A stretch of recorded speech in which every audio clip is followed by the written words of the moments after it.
स्वामी जी। देखिए राजीव जी, सबसे अच्छी बात मुझे ये लगी, ये राहुल गांधी कह रहे हैं कि आगे की तरफ देखो, भविष्य की तरफ देखो, वर्तमान में भविष्य की नींव स्थापित करो।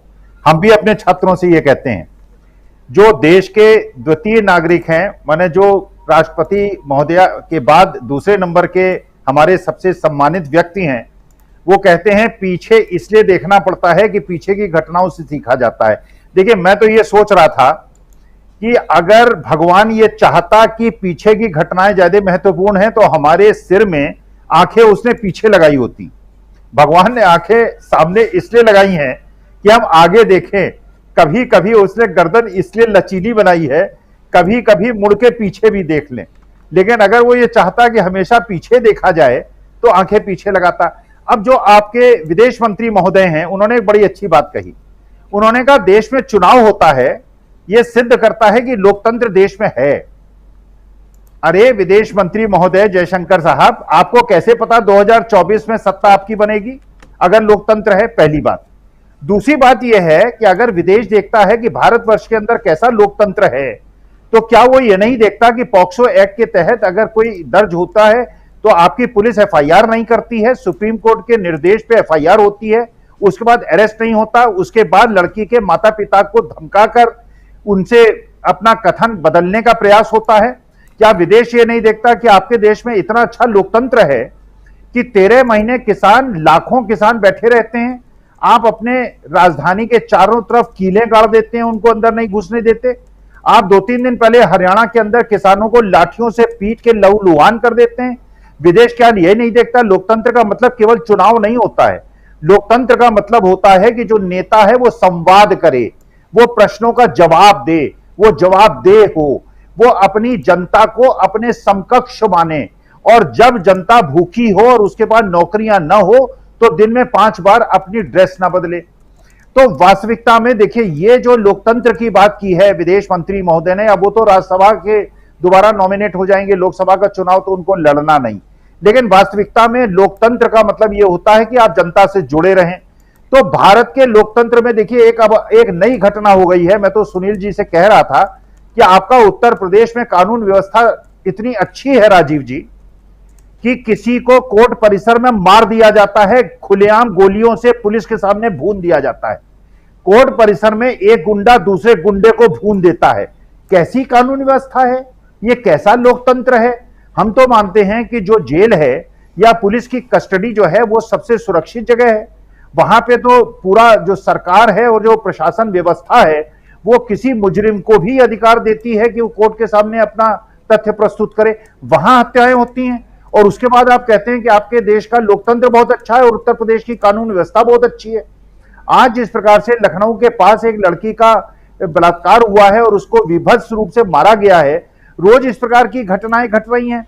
तो आप ये बताएं, इस लोकतंत्र का मतलब क्या है? लोकतंत्र का मतलब ये होता है क्या कि एक मंत्री का बेटा जीप से किसानों को कुचल देता है और उसके बाद क्या पॉक्सो एक्ट में आसाराम और राम रहीम को तुरंत जेल हो जाती है? और आपके क्योंकि एक मेंबर ऑफ पार्लियामेंट है, तो क्या लोकतंत्र में ऐसा होता है कि उनको कोई इम्यूनिटी मिली हुई है कि उनको नहीं किया जाएगा जब तक? और सबसे पहले जेल किस लिए भेजा जाता है? सिंह साहब बैठे हैं, वो बताएंगे। जेल इसलिए भेजा जाता है कि क्या जो गवाह हैं आप उनको प्रभावित करके अपने पक्ष में मोड़ सकते हैं। यहां पे आपने क्योंकि चार्जशीट फाइल नहीं की, उनको जेल नहीं भेजा, इसकी वजह से जो गवाह हैं उनको वो प्रताड़ित करके, उनको दबाव में लेके वो अपने जो कथन है उनको उसको बदलवा रहे हैं। तो ये जो पहली कंडीशन होती है बेल देनी और न देने की, आप जेल ही इसलिए नहीं भेज रहे हैं कि जिससे लोगों को प्रभावित कर सकें। गृह मंत्री ये निर्णय लेते हैं कि वो केस को जल्दी करा देंगे या देर में करा देंगे। इसमें गृह मंत्री का क्या मतलब? कानून व्यवस्था में और पुलिस व्यवस्था में गृह मंत्री का क्या मतलब? मणिपुर के अंदर 2 संप्रदाय आपस में भिड़े हुए हैं, एक दूसरे पर खूनी हमले कर रहे हैं। ये कैसा लोकतंत्र है? आप 1-1.5 महीने वहां पे जाते नहीं क्योंकि आप चुनाव लड़ रहे हैं। तो देखिए, वास्तविकता में लोकतंत्र का मतलब केवल इलेक्शन लड़ना नहीं होता है, चुनाव होना नहीं होता है। लोकतंत्र का मतलब होता है जो महात्मा गांधी ने कहा था। और देखिए, पंडित दीनदयाल उपाध्याय जो इनके सबसे बड़े आइडियोलॉग हैं, उन्होंने ये कहा था, सरकार का राजीव जी केवल एक काम होता है, गरीब जनता को अमीर जनता के शोषण से बचाना। बिल्कुल, यह है सरकार का काम। सरकार का बाकी और कोई काम नहीं है। लेकिन अगर आपके देश में, अगर आपके लोकतांत्रिक देश में जो गरीब है, जो कमजोर है, उसकी बच्चियों के साथ व्यभिचार होता है, किसानों के ऊपर जीप चलाई जाती है, एक दलित लड़की को रात को 12 बजे बिना माता पिता की अनुमति के मिट्टी का तेल छिड़क के जला दिया जाता है, तो ये लोकतंत्र की कौन सी परिभाषा है? तो पूरा विश्व आपको देख रहा है कि ये वो देश है जो महात्मा गांधी और पंडित जवाहरलाल नेहरू, लाल बहादुर शास्त्री और अटल बिहारी वाजपेयी का देश था। उस देश की इतनी अवनति कैसे हो गई? ये कैसा लोकतंत्र है जहां पे जनता जो है वो भूखी मरती है, उसकी नौकरियां नहीं मिलती हैं, और आप जो है आनंद लेते हैं, 5-5 ड्रेस बदलते हैं। तो राजीव जी, लोकतंत्र की परिभाषा विदेश मंत्री को लोकतांत्रिक व्यवस्था में आके समझनी चाहिए। जी, विदेश मंत्री की बात कर रहे हैं। देश में लोकतंत्र मीटिंग और भारत में राहुल गांधी के नाम पर मचा बवाल।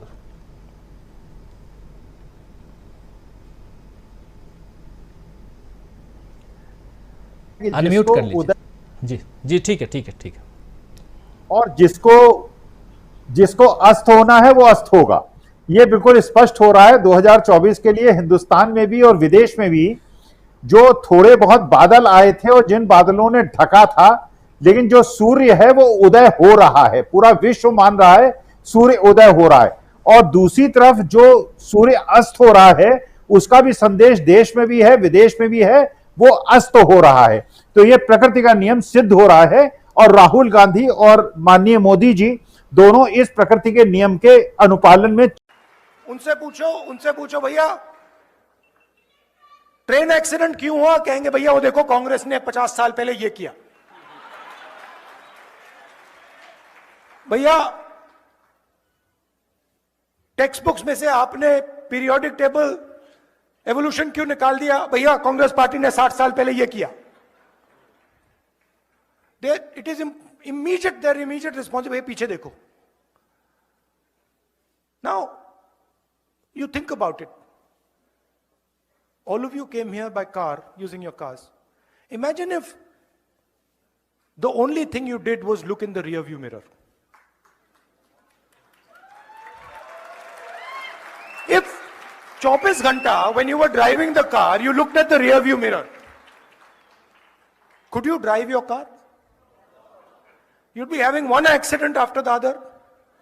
The passenger would be saying, भैया क्या कर रहे हो, मरवा दिया आपने, right? That is the phenomena of Narendra Modi ji. He is trying to drive the car, the Indian car, and he only looks in the rear view mirror. And then he does not understand why this car is crashing, not moving forward. And it's the same idea with the BJP, with the RSS, all of them. You listen to them. You listen to their ministers, you listen to the Prime Minister, you will never find them talking about the future. They will only talk about the past. And they will always blame somebody else for the past. So, I remember a train accident when the Congress party was in power. The Congress party did not get up and say, now it is the fault of the British that the train has crashed. No, the Congress minister, I remember, said, it is my responsibility the train has crashed, I am resigning.